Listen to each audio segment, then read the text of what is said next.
Estoy mirando a la depresión de frente. Una periodista del Tiempo cuenta cómo vive este trastorno con el que fue diagnosticada el 2013.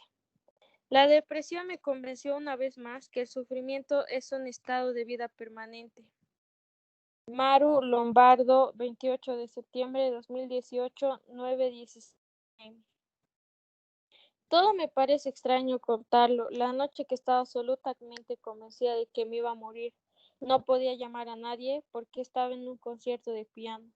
Era febrero del 2016 y tenía 21 años. El Teatro Colón en Bogotá estaba repleto y me imagino que todos los presentes habían ido al concierto por placer, para disfrutar de aquella conexión que implicaba entregarse a la música clásica.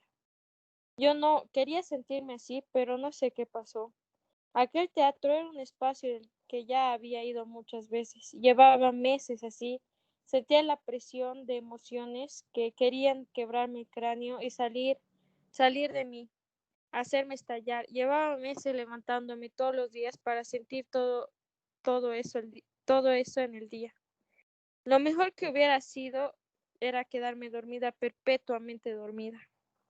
Llevaba meses sintiendo que todo acto que quisiera ejecutar encontraba resistencia en mi cuerpo, resistencia en mi mente, el desinterés, la fatiga, el silencio y la tristeza. Todo eso se vive y se retuerce todavía en mi cabeza.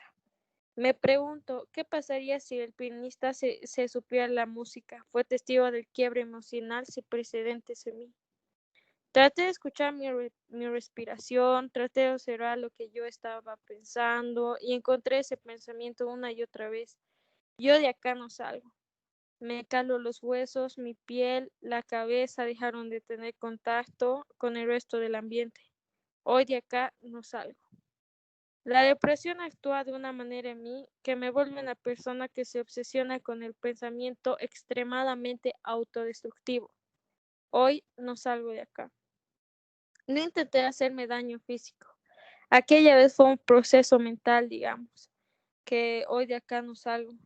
Tenía entre los ojos y el cráneo algo como una cortina de humo hecha de miedo, de cansancio, de tristeza, y esa ocasionaba los nervios. Sé que me iba a salir por los ojos, estaba convencida de que aquella iba a ser la última noche que estaba entre nosotros. Hoy de acá no salgo. En mi mente era simple, incluso sensato. Pensaba que como ese día iba a ser el final, no había música que valiera la pena disfrutar, ni sonidos que valiera la pena recordar. Quizás pensaba que en pocos minutos me iba a quedar sin batería y apagarme. Le mandé un mensaje a mi novia, no me siento bien. Así es como esa parálisis en mi cabeza. Me acosté, no pego un ojo toda la noche. El solo pensar que el otro día debía trabajar, que tuviera que hablar con mi mamá, que tuviera que levantarme, me parecía imposible que siguiera ahí. Era imposible. Cuando amaneció tenía varias llamadas perdidas en el celular, ni siquiera las había escuchado. La depresión actuó en mí, me envuelve una persona que se obsesiona con un pensamiento extremadamente autodestructivo. La mañana era soleada, deslumbrante. Me sentí despegada de mí misma como si nada pudiera afectarme, ni para bien ni para mal. Sentía que era toda la cadena de reacciones que genera el pensar en una acción antes de ejecutarla. Había desaparecido. En algún momento fui al cuarto de mi mamá, que estaba tendido en su cama, y allí en la puerta de la habitación, sin emitir sollozo o gemido alguno, empecé a bajar las lágrimas. Tengo que ir a la clínica. Mi mamá, ¿qué pasó, Maru? Le contesté, no sé, mamá, no puedo más. Es una enfermedad. Me refería a la clínica Montserrat, la única referencia de urgencias que tenía ese momento. El trayecto de mi casa hasta allá confirmó la derrota. Yo me había dejado caer. Era mi culpa que hubiera dejado debilitarme de esa manera. Y por lo tanto me merecía lo que estaba pasando. Y claro, se podría poner peor, porque iba a tener que decírselo a mi papá, iba a tener que decírselo a mi jefa en el trabajo, y seguramente me iban a echar, porque ¿quién quiere a alguien con depresión en su oficina? Seguramente mis papás se iban a sentir culpables. Seguramente yo iba a tener que medicarme. Me recetó esto: 10 días de incapacidad laboral, una receta para pastillas antidepresivas, control psiquiátrico en 2 semanas. Duré solo 2 meses tomando los medicamentos y solo fui a 2 sesiones más de psiquiatría. Dejé todo después de eso. Me convencí de nuevo de que podía salir adelante sola. Ahora pienso que el afán de autosuperación en el que vivimos nos engaña todo el tiempo. No le dije que me parecía terrible que me propusiera eso. En mi familia eso daba miedo. Vivo tratando de no ser así, de no dejar que la tristeza me ponga contra la pared y me agote. Vivo tratando de no tropezarme con obstáculos como un llanto duradero de horas, sin razón aparente, tratando de no convencerme de que no soy un fracaso parable. La depresión me acostumbró a pensar así.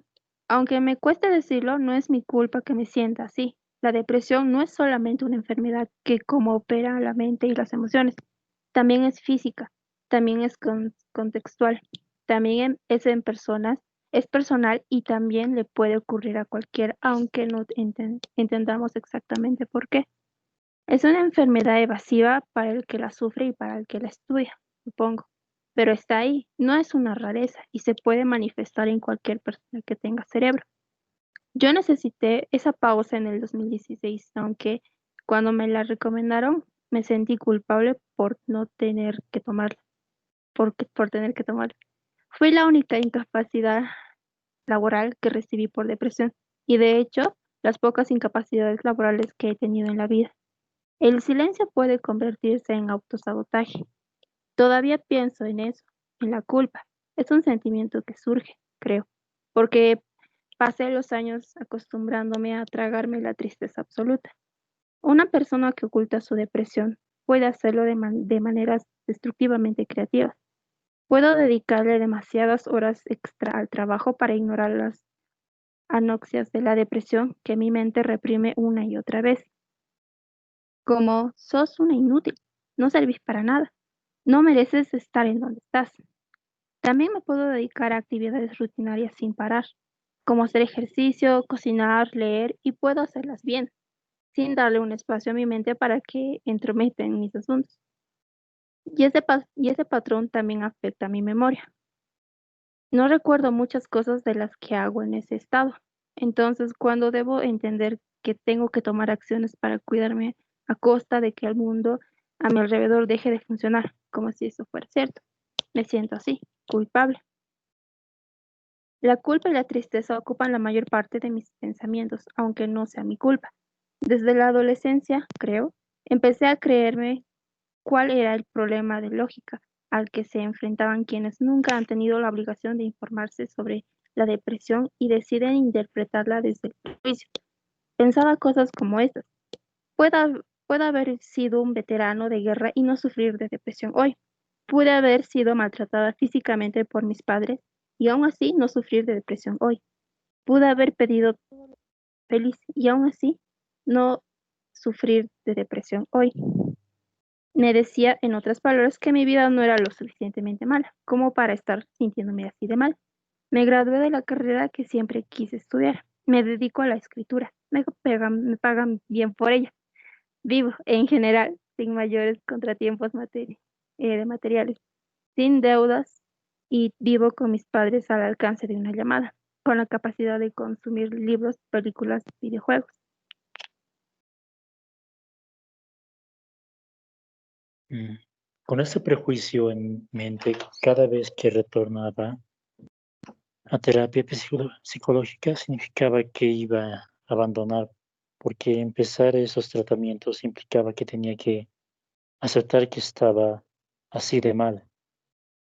Es una lógica de la que no es fácil despertarse y que requiere acciones constantes para confrontarla, por- porque todo en todas partes nos continúa diciendo los trastornos mentales. Son casos aislados, problemas que, si se manifiestan, serán incontrolables. Y yo, aún a estas alturas, todavía me convenzo de que no voy a poder cambiar cómo vivo este malestar constante.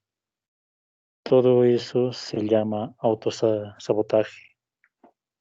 Y el prejuicio contribuyó muchísimo a hacerlo parte de mi personalidad. Entre terapeuta y terapeuta, muchos otros, sobre todo amigos míos, también trataron de convencerme de que lo mío no era tan así de mal, que por lo tanto que la solución estaba en la vuelta de un libro de autoayuda. Busco erradicar la vergüenza, el autosabotaje, el prejuicio, la tristeza, sigue ahí, pero mientras tanto intento mantener la disciplina de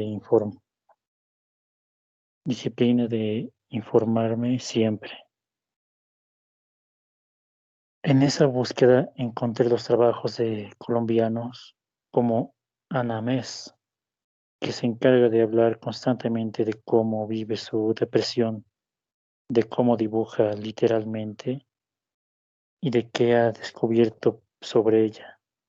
Encuentro conferencias y textos de maestros hipermediáticos como el periodista Andrew Salomón,